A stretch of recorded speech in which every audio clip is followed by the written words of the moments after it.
What's up guys, my name is Takeyah. I'm an orthodontic assistant, and in today's video I will be going over most common mistakes orthodontic assistants make.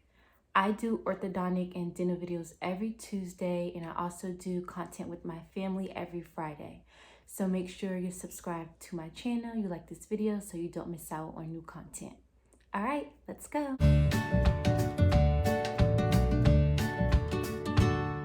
One major common mistake that most orthodontic assistants will do is mistaking a baby tooth, which is a primary tooth, for a permanent tooth.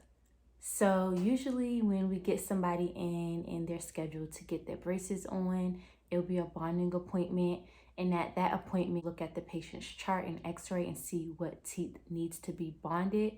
Once you know which teeth you're bonding, you will go ahead and prep the teeth so you can get the braces on.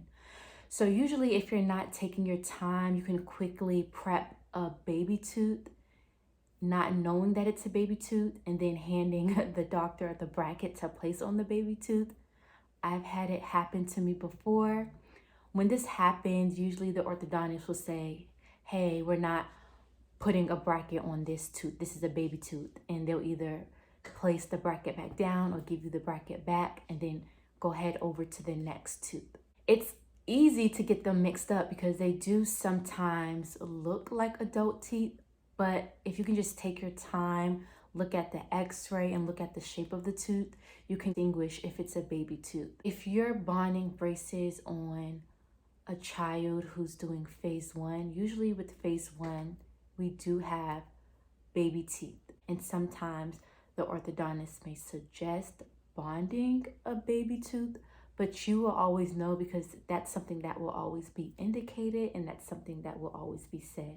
But initially, if you're not told to put a bracket on a baby tooth, it's implied that you're just going to bond all of the permanent teeth.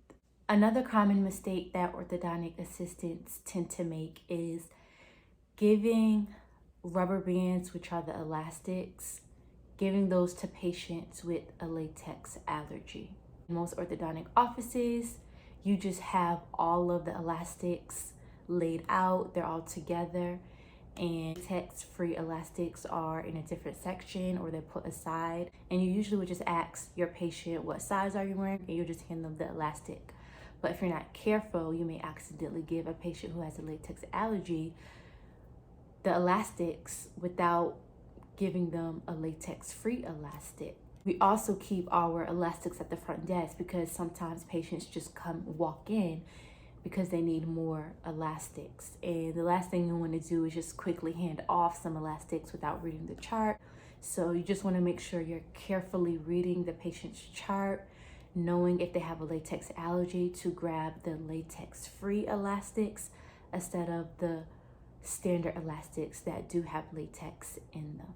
Most patients that come in to get braces, they're young adults, and sometimes they don't even know that they have a latex allergy. And I had a patient one time before, in her chart it said she had a latex allergy, and I asked her, I said, do you have a latex allergy? I would need to get you latex-free elastics. And she says, no, I don't think so. And I'm like, well, it's here in your chart. And at this time she was, underage. She wasn't 18 yet. So she probably didn't know that she had a latex allergy. It was probably something that her parent put in the chart and notified us to do. So I could have just listened to her and gave her the latex elastics. But in my mind, I'm like, why even do that? I'm better off safe than sorry giving her latex-free elastics, no matter what she's saying, because in her chart, this is what it says. Another common mistake, I know this is going to sound like really silly, but this has happened to me before, and it is getting a patient's lip caught in the wire. So you're probably wondering, like, oh my goodness, like, why would that happen? It happens a lot when we're placing curved wires. So typically, say if you have a lower bite where your teeth is in and your upper teeth is over, typically when you have that, the orthodontist will like to place a curve in your lower wire so your lower teeth can come out. And when you have that curve placed in the wire, the curve is really big like this. So typically when you go to place the wire and you're inching it back and forth, the wire is pushed like this, and it could tend to push the lip back like this and get the lip caught in the wire. So if you're not careful placing that wire and inching it in, you can easily catch the patient's lip. So I've had this happen. I mean, I was working really slow, watching it, inching it little by little, and I still ended up catching the patient's lip. So what I've learned, which is something that I am going to recommend to you guys, whenever placing a curved wire, just always keep your hand there. And if not, you can just place a cotton roll right there under the lip. So when placing the wire, you'll catch the cotton roll and you won't catch the patient's lip. Sometimes if you're rushing, that can happen. Even if you are taking your time and going slow, it can still happen because that curved wire is really curved. So you just have to make sure you're really careful when placing in those curved wires. Another common mistake that orthodontic assistants make is placing too much glue on the bracket, which is the brace. So normally when placing braces as an orthodontic assistant, you will place the glue on the back of the bracket, then hand the bracket to the orthodontist so the orthodontist can place the bracket on the teeth. So usually if you place too much glue on the bracket, it can ooze out, and then you'll have that glue on the outside of the wing sitting on the bracket.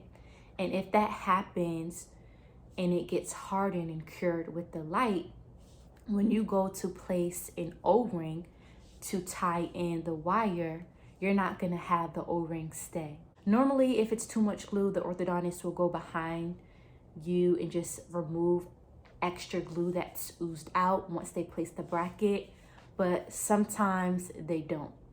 And when they don't, you'll have that glue harden, and then you won't be able to keep the O-ring, which is the color, on the bracket. And when that happens, you're gonna have to go behind yourself and remove that glue with the handpiece. Either you or the orthodontist will do that.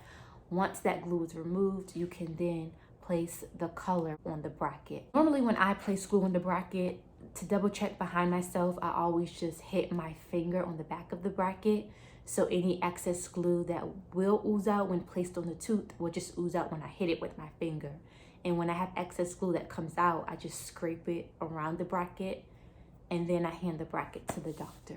Another common mistakes that orthodontic assistants make is forgetting to ask the patient if they feel anything poking or if they feel anything uncomfortable before dismissing the patient. This is really important and this is really vital, because if you do not ask them this question and they do have something poking and they are uncomfortable, typically you'll find them on the schedule again the next day for an SOS because they have a wire poking or they have something sticking their cheek. So in order to avoid the patient coming back and having to make another scheduled appointment as an emergency, you just want to make sure you're asking the patient while they're in the chair, once you've completed all of the work, if they have any wires poking, if they feel anything sticking, if anything is uncomfortable. So then at that moment, you can just double check for poking wires.